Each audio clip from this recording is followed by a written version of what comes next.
आप एक जहाज पर हैं और समुद्र पर सफर कर रहे हैं।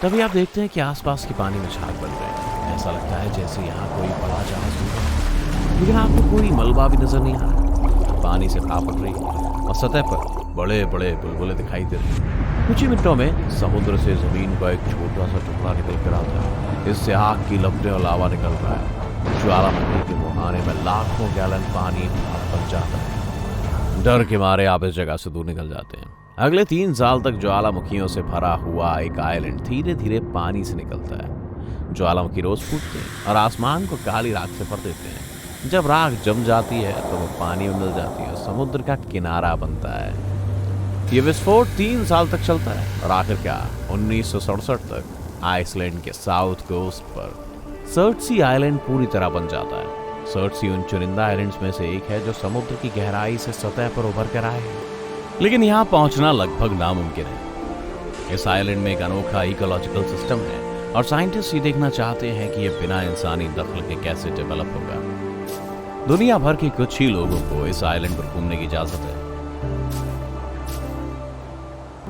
हर जगह को दूर से देखकर ही लगता है कि यहाँ नहीं आना चाहिए। हम ऑस्ट्रेलिया में तस्मान सागर में हैं।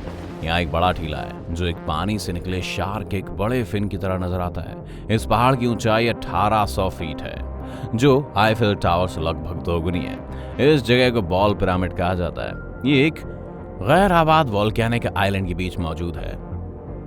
इस जगह के पथरीले लैंडस्केप की वजह से यहाँ पहुंच पाना मुश्किल है। इस आइलैंड को 1788 में खोजा गया था। उस वक्त इसे बंजर और लाइफलेस माना जाता था, लेकिन 200 से ज्यादा सालों बाद 2001 में साइंटिस्ट का एक ग्रुप इस आइलैंड पर पहुंचा और उन्हें यहाँ कुछ हैरत अंगेज क्रिएचर नजर आए। गलती से उन्होंने दुनिया का सबसे रेयर इंसेक्ट खोज निकाला। ये तब हुआ जब रिसर्चर्स इस आइलैंड पर पहुंचे और 100 फीट से ज्यादा की ऊंचाई पर चढ़े और उन्हें एक झाड़ी नजर आई। इसके नीचे उन्हें कीड़ों की एक कॉलोनी नजर आई जिसे लैंड लॉबस्टर या वॉकिंग सॉसेज कहा जाता है। ये क्रिएचर स्टिक इंसेक्ट के परिवार से ताल्लुक रखते हैं। इनमें से हर इंसेक्ट की लंबाई 6 इंच थी। वैसे एक तीखा ब्रैटवर्स्ट भी इतना ही लंबा होता है। थोड़ी सी मस्टर्ड डाल पर इसका मजा लिया जाए। उप्स, वापस बक्स पर चलते हैं। उस दिन उन्होंने 27 इंसेक्ट्स की खोज की, लेकिन तब से इनकी आबादी बढ़ने लगी है। माना जाता है कि इंसेक्ट्स 20वीं शताब्दी की शुरुआत में गायब हो गए थे, लेकिन ये किसी तरह बॉल पिरामिड तक पहुंचने और जिंदा बचने में कामयाब रहे। हमारा अगला स्टॉप ब्राजील है, जो साओ पाउलो के सेंटर से लगभग 93 मील यानी कि 150 किलोमीटर दूर है।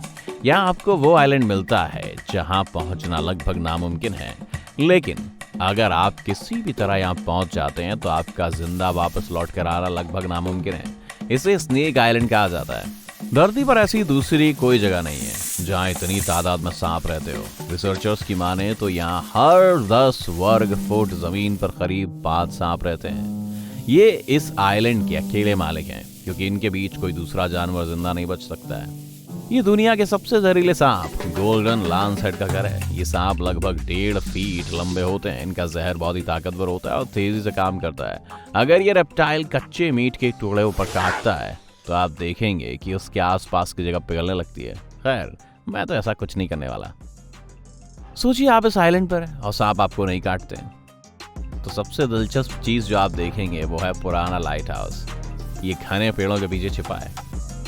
इस आइलैंड पर काफी वक्त पहले लोग रहते थे। अब बात यह है कि जब लाइट हाउस के आखिरी रखवाले यहाँ पर थे तो सांपों ने हमला कर दिया था। तब से वहां कोई भी नहीं रहता है। ये अनोखे सांप इस आइलैंड पर कैसे आए ये किसी को नहीं मालूम। एक मशहूर किस्सा ये है कि काफी वक्त पहले एक समुद्री लुटेरा यहाँ आया था। उसने इस आइलैंड पर कहीं अपना खजाना छिपा दिया। फिर इस जगह पर उसने सांपों को छोड़ दिया। समुद्री डाकुओं को लगता था कि सांप लोगों को उसके खजाने से दूर रखेंगे। तब से कुछ सांप अपनी आबादी को हजारों गुना बढ़ा चुके हैं और उनमें से कुछ गहने पहने हुए भी नजर आते हैं।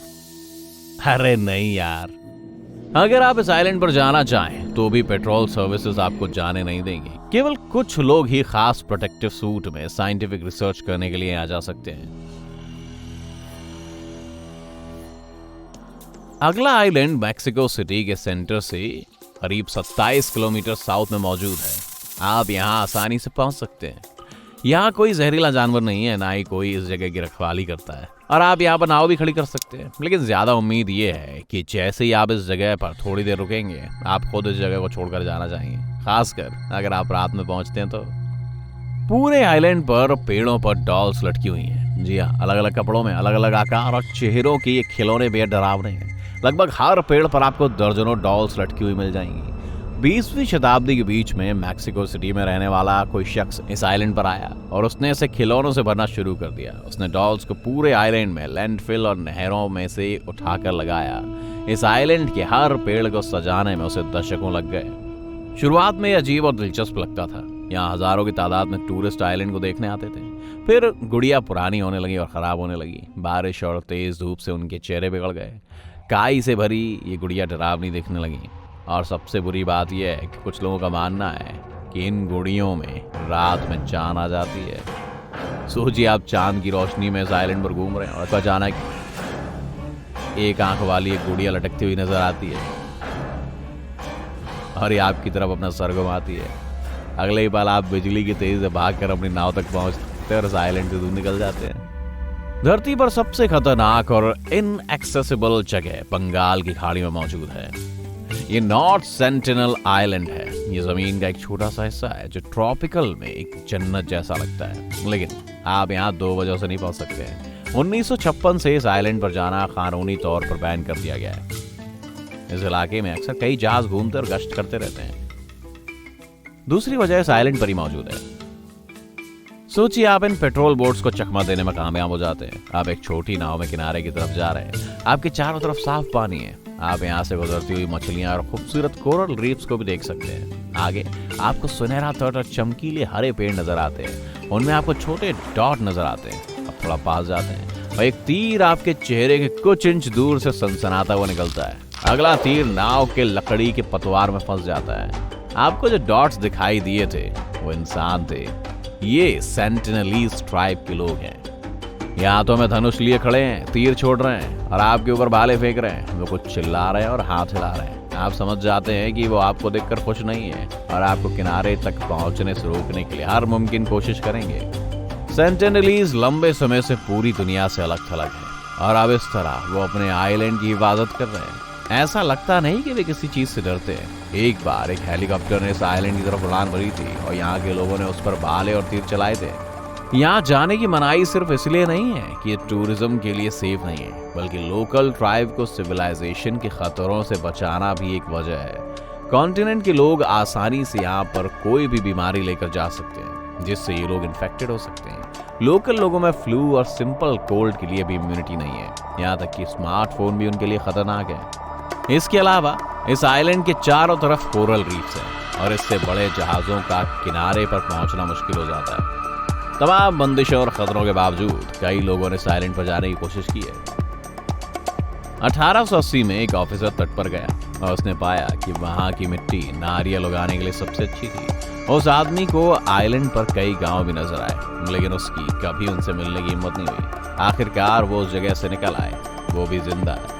तब से इस आइलैंड पर जाने की कई कोशिशें की गई। कई बार रिसर्चर्स और ट्रैवलर्स ने आइलैंड पर रहने वालों को तोहफे भी दिए, जैसे मछली और नारियल। वहां के रहने वालों ने इन तोहफों को ले लिया और तोहफों की भी मांग की, लेकिन उन्हें अपने घर में आने की इजाजत नहीं दी। वहां के लोकल ट्राइब से दोस्ती करना भी मुश्किल है, क्योंकि वह सबसे मुश्किल लैंग्वेज में एक दूसरे से बात करते हैं। साइंटिस्ट और लिंग्विस्टिक दशकों से उनकी भाषा को स्टडी कर रहे हैं। 20वीं शताब्दी के आखिर में कुछ रिसर्चर्स सेंटिनलीज के साथ दोस्ती करने में कामयाब भी हुए। 1991 में आइलैंड पर रहने वालों को एक बड़े जहाज पर बुलाया गया। एंथ्रोपोलॉजिस्ट की एक टीम ने उन्हें कोकोनट के बैग भी दिए। ट्राइब के सिर्फ कुछ लोगों ने गिफ्ट लिए। सदियों से सेंटिनलीज पर रहने वाले लोग सिविलाइजेशन से दूर अपनी जिंदगी जी रहे हैं और लगभग कोई भी अपने हालात बदलना नहीं चाहता। क्या मतलब इंटरनेट, फ्राइड फूड और फेसबुक में से उन्हें कुछ नहीं चाहिए? आप मजाक कर रहे हैं?